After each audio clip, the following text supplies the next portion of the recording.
Most people believe a financial breakthrough happens by sheer luck or exhausting hustle. But in God's kingdom, a harvest never occurs without a season of preparation.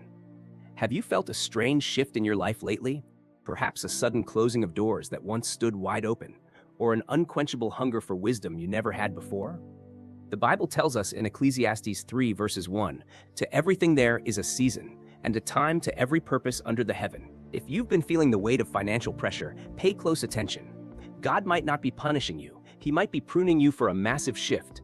Pruning feels like losing, but it is the only way a vine can bear more fruit. Today, we are exploring 5 unmistakable signs that your season of lack is coming to an end.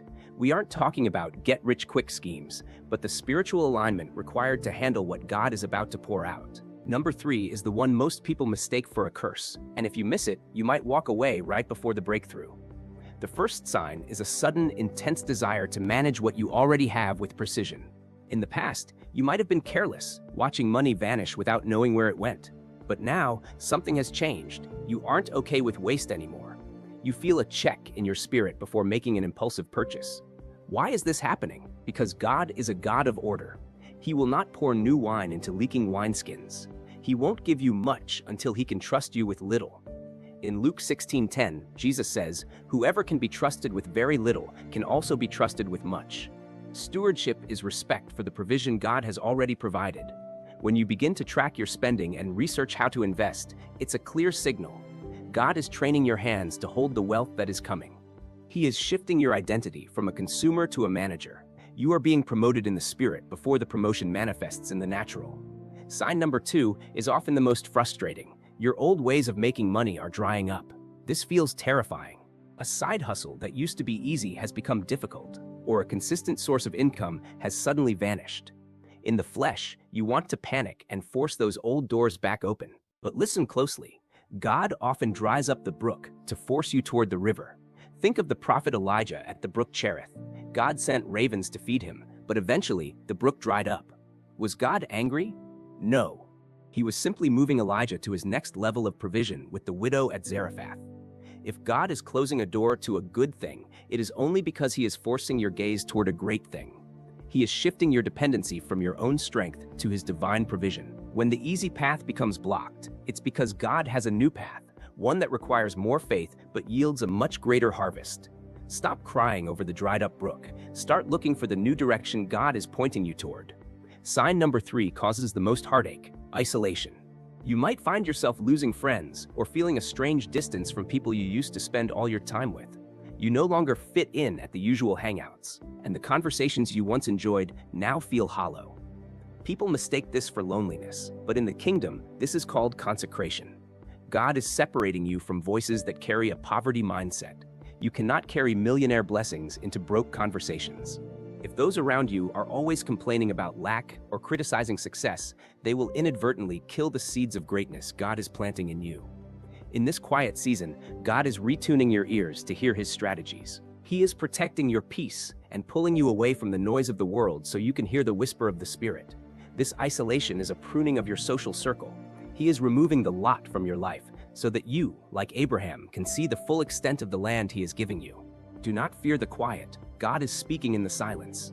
The 4th sign is a fundamental shift in your prayer life.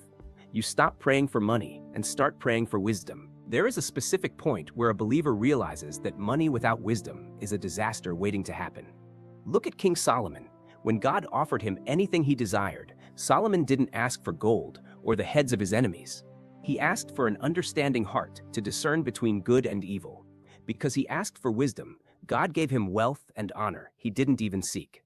Proverbs 8:11 says, "Wisdom is better than rubies, and all the things that may be desired are not to be compared to it." If you find yourself gravitating toward educational content, studying the habits of the debt-free, or reading the book of Proverbs daily, the shift has already begun.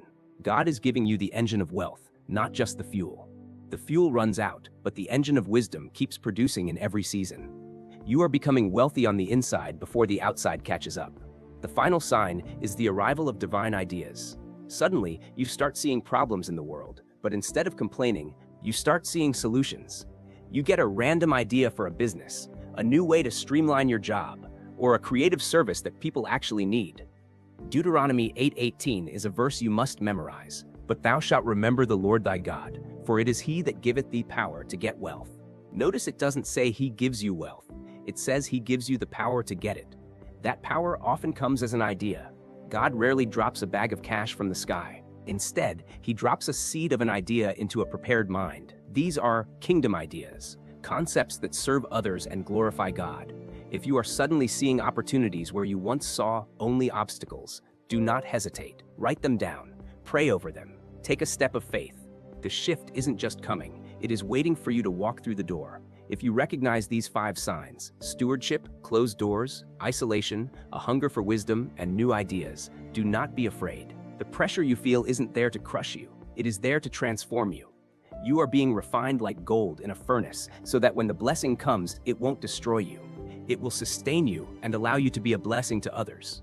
The transition period is often the hardest part of the journey. It's the space between the promise and the payoff. But God is faithful. He who began a good work in you is moving you toward abundance. I want you to do something prophetic right now. Comment, "I am ready for the shift" below to claim this word over your life. If this message gave you the clarity you've been searching for, subscribe and join our community. God bless you.